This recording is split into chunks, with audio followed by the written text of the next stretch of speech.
Hey everyone, welcome to US Daily Beat. It's Thursday, August 13th, 2026, and I'm so glad you're here. We've got some really interesting stories for you today. Palestinians told to leave homes and village, where Israeli settlers besieged. Putin can no longer claim victory in Ukraine, Nobel Peace Prize winner tells BBC. Water bills set to rise for many after firms permitted extra funding. But real quick before we dive in, if you'd like to support the channel, go ahead and subscribe and give this video a like. It genuinely means the world to us, and it's what keeps this show going every single day. All right, with that said, let's get into it.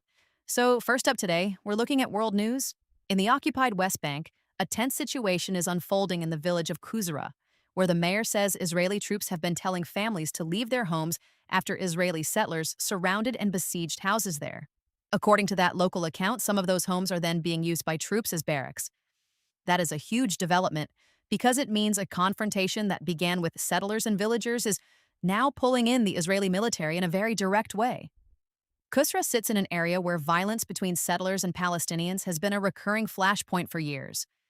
And if you followed this conflict, you know these kinds of incidents can escalate fast, especially when soldiers, settlers, and civilians are all in the same small space.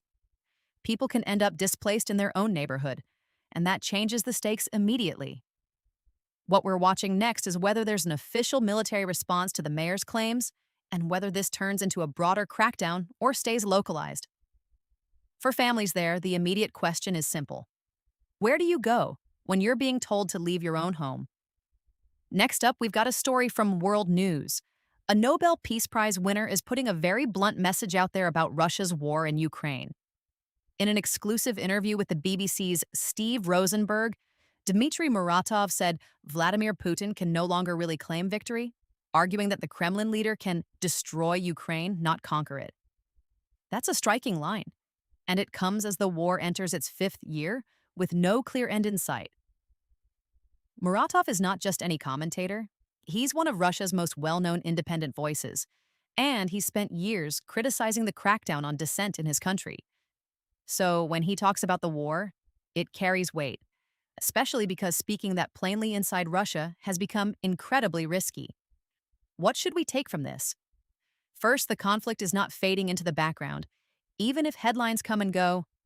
Second, the language around victory is changing. If Russia cannot achieve a decisive win, then the question becomes what success even means for the Kremlin now. And that matters for all of us because this war is still reshaping Europe, global security, energy markets, and the lives of millions of people on the ground. Next up, we've got a story from Business and Finance. If your water bill feels like it's already doing enough damage to the monthly budget, there's a new development worth watching. The regulator, Ofwat, has given provisional approval for 13 water companies to charge customers more so they can help fund new investment. In plain English, that means some households could see higher bills as companies try to pay for upgrades to pipes, treatment plants, and other infrastructure. This is happening against a backdrop of growing pressure on the water industry, with companies under scrutiny over leaks, pollution, and the condition of aging networks. Regulators say investment is needed to improve services and tackle long-standing problems, but the big question, as always, is who ends up paying for it. And that's where you and I come in. Even a modest rise can add up, especially when families are already juggling food, energy, and housing costs. The key thing to watch next is whether these provisional approvals become final and how much of those costs get passed directly to customers.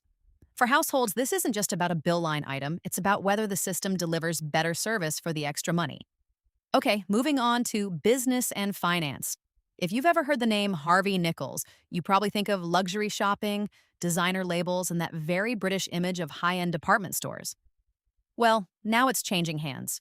The company behind Sports Direct, Fraser's Group, has bought Harvey Nichols after the department store warned it could run out of cash and even cease trading.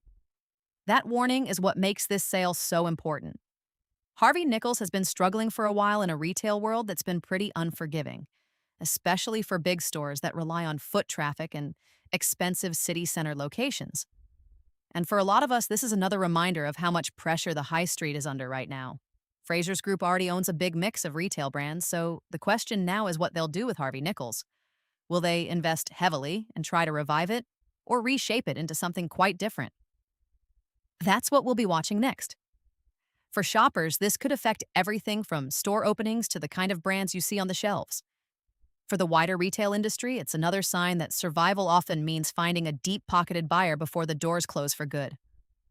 Okay, moving on to technology. If you've ever used Bumble, you probably know the app built its whole identity around one big idea